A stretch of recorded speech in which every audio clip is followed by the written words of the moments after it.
¿Cómo puede la inteligencia artificial cambiar la industria de audio? Well, I think it's a multi-layered question. It's a complicated question. It's already changing the way people listen to music through song selection and song search and predictability. If it's about creativity, I think I'm scared of it, to be honest with you. I had a conversation with a tech company the other day about vocal replacement. So I could sing a song and I can then be, a 22-year-old black girl singing, or it's that. I think that the dehumanization of music is but I think the truth will out. I think in the same way that I'm involved with Sonos making great audio products, the thing I always go for is honesty in things. Honesty is the key. I think AI will affect all of our lives. I think AI will affect things with bureaucracy more than anything else. If I was a paralegal, I'd be more worried than if I was a musician in a strange way. ¿Consideras que el proceso de creación digital es el mismo que hace décadas? Well, I mean, all that's happened is there's been an increased addition to the way things work. I think there is a change in very little pop music nowadays is musicians in a room together. I think that a lot of music now is created, obviously more and more so through computers, not AI generated, but through laptops and through beats and through programming, etc., etc. If you look at the charts, Billboard Top 200, the percentage of live musicians on that would be smaller. However, I still think there's a desire. My daughter said to me the other day, when you retire, will you go and record a band like Fleetwood Mac? There is a. But I think creativity and is still to the fore. I think that it doesn't, we can't judge things. We should judge, but also that all the music in the world is available to listen to all the time. And that's the thing that's changed most. ¿Crees que la tecnología ha contribuido a hacer mejor música? No, I don't. Because I think music comes from the heart, not from what you recorded on. And I think that I think you could argue that better music is such a what is better music? It's like is better music, is Mozart worse than Drake? It's like no. I mean, my point is that it hasn't decreased the level of musicianship, but it also hasn't increased the level of musicianship. If anything, technology makes it easier for anyone to make music. Is that a good thing? I'm not sure. ¿Cómo ves el futuro de la tecnología de audio, especialmente en el ámbito del entretenimiento de los hogares? Well, I think that this is why I've been 10 years. I've been heavily involved with Sonos. I've been a Sonos employee for 10 years. I think that what we try and do, or what appeals to me with Sonos, is enabling all the music in the world to be in your house, or all the films in the world to be sounding great, or now with Sonos Ace, being able to have access to everything in an easy way, and then have a transparency to everything. And I think that's where the technology in the home comes through, is that we've never had it so good. Huge floor-standing speakers that used to fill up your living room can now be replaced by much smaller devices and smaller and less expensive devices, which are more reliable and have much better access to music. At the same time, there's a place for vinyl. Vinyl's a mechanical format that's really appealing, and I think that what's happened with technology in the home with audio, and that's, I think, Sonos are leaders of this, is that you can have all the music in the world in every single room easily, and you don't have to think about it. I like us making products, including headphones, that you don't notice you're listening to a pair of headphones or listening to a speaker. You should just be enjoying the music. That's what you should be doing. It's all about that. ¿A qué retos te enfrentas a la hora de diseñar productos para Sonos? Well, the challenges are, to be honest, the challenges, in all honesty, is thinking about things differently. Okay, for instance, Era 300 was, I suppose, really forced the company into making a Dolby Atmos speaker because I thought it was the right thing to do, and I think it is the right thing to do. I think it's a really, really good product and it's good to listen to. I think with the headphones, we thought about ways in which we could do something slightly different with headphones. Headphones is a congested market, and there's lots of really good headphones out there. You kind of, if you're starting from not knowing anything, like, I've never made headphones before, you're thinking, okay, what do I like? I want to be comfortable. It's like, despite me being head of sound for the company, we talked about, like, if they're not comfortable, then there's no point. There's no point. I get given, people send me headphones all the time. In Abbey Road, I get sent headphones all the time. It's like, and a lot of them sound really good, but quite often I don't want them on my head. The challenge is always to try and push boundaries. That's the challenge. The challenge is never to make, as my dad used to say when he did Sgt. Pepper's with the Beatles, when they did the White Album, they didn't want to make Sgt. Pepper's 2. They didn't make Jaws 2. You don't want to make, you don't do a sequel. And that's the challenge, is coming up with innovations and push teams and push companies, like big companies, and say, okay, how do we do things different? How do we approach this? Let's not think about what's being done. Let's think about what we're going to do. And that's the challenge.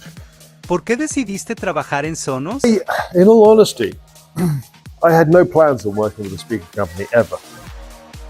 And I thought, and then I was producing an album with Paul McCartney in Los Angeles about 11 years ago, something like that. And his manager knew a guy from Sonos. They came to see me, and then I think they had Play One coming out, and they sent it to me, and I said it should do more of this. And they suddenly, they were the only speaker company from all the speakers I've been sent in all of my life that ever said to me, "What don't you like about it? What don't you like about it?" And that's really appealing. It's like they didn't want to know what was good about it. They didn't want me to say, "God, I love," oh my God, I love this. But they wanted me to know what I really didn't like. And being a miserable English person, that's a good thing. So I think that's why I started working with Sonos, because they wanted to make things better. And then I've engaged more and more of my colleagues, like Manny Marroquin, who's like won 25 Grammy Awards, or Chris Jenkins, who's won 3 Oscars, and all these people that I know. And my question to them always is, what don't you like about these? What's annoying you? And that's the key. And so that's why it was a role that, and then they asked me whether I'd, become a head of sound for them. And I said no. And they said, well, you can do it, and obviously we want you to do all the other stuff you do. And I said, okay, that sounds fun. And I started to do it for a year or maybe 2 years. And now 10 years. 10 años después, ¿crees que es importante cuidar la experiencia del usuario? ¿Y qué opinas del trabajo que están haciendo para los usuarios? Yeah, I think it's important. I mean, my role with Sonos is I'm involved in the product, I'm involved in sound, and that's so what we make and how it sounds. The user experience is key, but it's not my role. I'm really proud of the fact that I know so many people that are colleagues and friends of mine that really like Sonos. That's like a good thing. It's not like working for a company where you're trying to go, I'm wearing a suit because I'm going to the Amy Winehouse premiere. I just did this Amy Winehouse film. It's on tonight.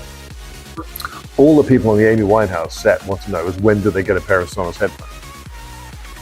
There's like, even at the premiere they're going, so it's good to work. It's good to work on the user experience where people want to experience it. But how the app works and stuff like that, I don't know. En tu opinión, ¿cuáles son los factores clave que contribuyen a crear una experiencia sonora excepcional para los oyentes? Well, it's a good question. I think honesty is the answer. What you want is, you have to be honest about things. You have to realize that in my studios I have very, very big ATC speakers. And they cost maybe $30,000 or so. When I'm making an Era 300 with Sonos, I can't make an ATC. It's not. But what I can do is I can make a speaker that